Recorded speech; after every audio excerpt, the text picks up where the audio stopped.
सोने का पेड़ देखकर और उस पेड़ पर नोट लगे हुए देखकर उनकी आंखें फटी की फटी रह जाती है। यार दोस्तों, आज की मजेदार कहानी है ऐसे जादुई पेड़ के बारे में जो बना है पूरा सोने का। दूर एक गांव में रामलाल नाम का एक लकड़हारा रहता था। वह बहुत गरीब था। रामलाल गांव में एक सेठ के पास काम करता है। सेठ का नाम हीरालाल था। हीरा सेठ लकड़हारा को जंगल में लकड़ी काटने के लिए भेजता था। रामलाल की उम्र होने की वजह से वह जंगल से ज्यादा लकड़ियां नहीं काट पाता था। हीरा सेठ के पास सोहन और मोहन नाम के दो लकड़हारे थे। वह रामलाल का इस बात की वजह से मजाक उड़ाते थे। सोहन रामलाल को बोलता है, तुम्हारी बस की नहीं है जंगल से लकड़ी काट के लाना, तुम जाके कोई और काम ढूंढो। रामलाल बोलता है, मैंने अपनी सारी जिंदगी लकड़ी काटने में ही बिता दी, अब मेरे से और कोई काम नहीं होगा। मोहन बोलता है, तुमसे लकड़ियां तो काटी जाती नहीं, कल से एक काम करना, तुम हमारी काटी हुई लकड़ियों में से एक दो लकड़ी तुम भी उठा लेना। यह बोल के सोहन और मोहन दोनों हंसने लगते हैं। रामलाल दुखी दुखी अपने घर की तरफ चल पड़ता है। घर पहुंच के रामलाल की पत्नी पूछती है, आज तुम कितने पैसे लेके आए? रामलाल बोलता है, आज भी थोड़े से पैसे मिले। यह सुनकर रामलाल की पत्नी बोलती है, घर में खाने के लिए सब कुछ खत्म हो चुका है, हम दोनों तो भूखे रह लेंगे, अपनी बेटी को क्या खिलाएंगे हम? रामलाल बोलता है, जितना भी खाना आए पहले हमारी बेटी को खिला देना, बचे तो तुम खा लेना, मैं भूखा ही सो जाऊंगा। कल मैं जंगल से ज़्यादा लकड़ियाँ लेके आऊँगा जिससे हम पेट भर के खाना खा सकें। अगले दिन रामलाल जंगल में लकड़ियों की तलाश में चला जाता है।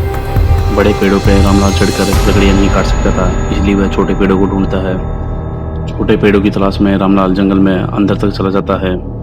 जंगलों के बीच में रामलाल को एक चमकता हुआ पेड़ दिखाई देता है।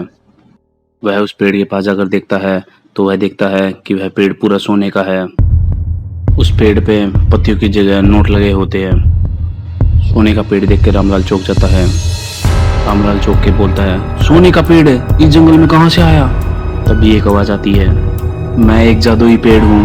पेड़ को बोलता देख रामलाल घबरा जाता है और बोलता है, आप इस जंगल में कहाँ से आए हैं? जादुई पेड़ बोलता है, मैं एक दिव्य पेड़ हूँ, मैं अच्छे और नेक इंसानों की मदद के लिए प्रकट होता हूँ। रामलाल, तुम एक अच्छे और नेक इंसान हो, तुम मुसीबत में हो, इसलिए मैं यहाँ प्रकट हुआ हूँ तुम्हारी मदद के लिए। तुम्हें जितने पैसे की जरूरत है तुम यहाँ से तोड़ सकते हो और अपने घर पे खाने के लिए सामान लेके जा सकते हो। रामलाल जादुई पेड़ में से थोड़े से पैसे तोड़ लेता है। जादुई पेड़ बोलता है, तुम जितने चाहे उतने पैसे तोड़ सकते हो। रामलाल बोलता है, अभी मुझे इतने ही पैसों की जरूरत है, इन पैसों से मैं आज घर पे खाने के लिए सामान लेके जाऊंगा। यह बात सुनकर जादुई पेड़ खुश होता है। रामलाल, तुम एक सच्चे ईमानदार आदमी हो, भविष्य में तुम्हें कभी भी पैसे की जरूरत हो तुम मेरे पास आके पैसे लेके जा सकते हो। यह बात सुनकर रामलाल जादुई पेड़ का धन्यवाद करता है और अपने घर की तरफ आ जाता है। रामलाल सारी बात अपनी पत्नी को बताता है, कैसे उसे जंगल में एक सोने का जादुई पेड़ मिला और उस पेड़ पर बहुत सारे पैसे लगे हुए थे। यह बात सुनकर रामलाल की पत्नी बोलती है, तो तुमने थोड़े से पैसे क्यों लिए? बहुत सारे पैसे लेके आने थे ना।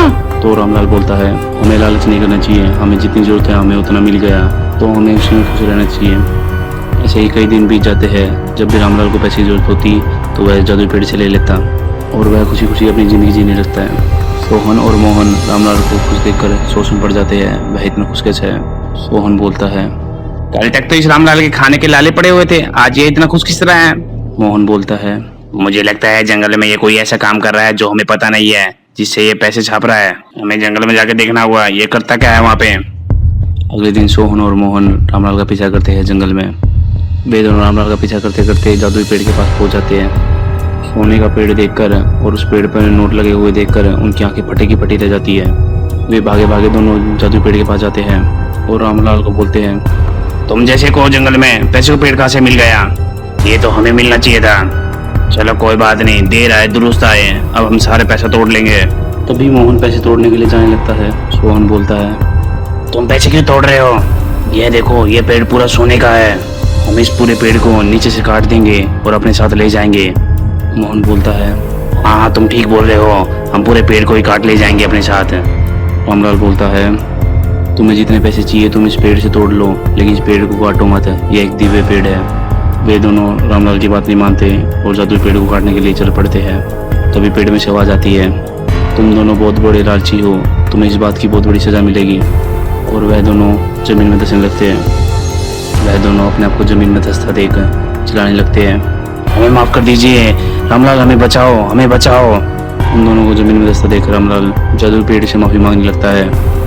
रामलाल बोलता है, कृपया करके आप इन दोनों को माफ कर दीजिए, यह गलती इन दोनों ने लालच की वजह से की है। जादुई पेड़ बोलता है, रामलाल तुम एक भले और अच्छे इंसान हो, तुम्हारे कहने पे मैं इन दोनों को छोड़ देता हूँ। वे दोनों ज़मीन के बाहर आ जाते हैं और जादुई पेड़ वहाँ से ज़मीन में समा जाता है। वे दोनों रामलाल का धन्यवाद करने लगते हैं और बोलते हैं, रामलाल तुम बहुत अच्छे इंसान हो।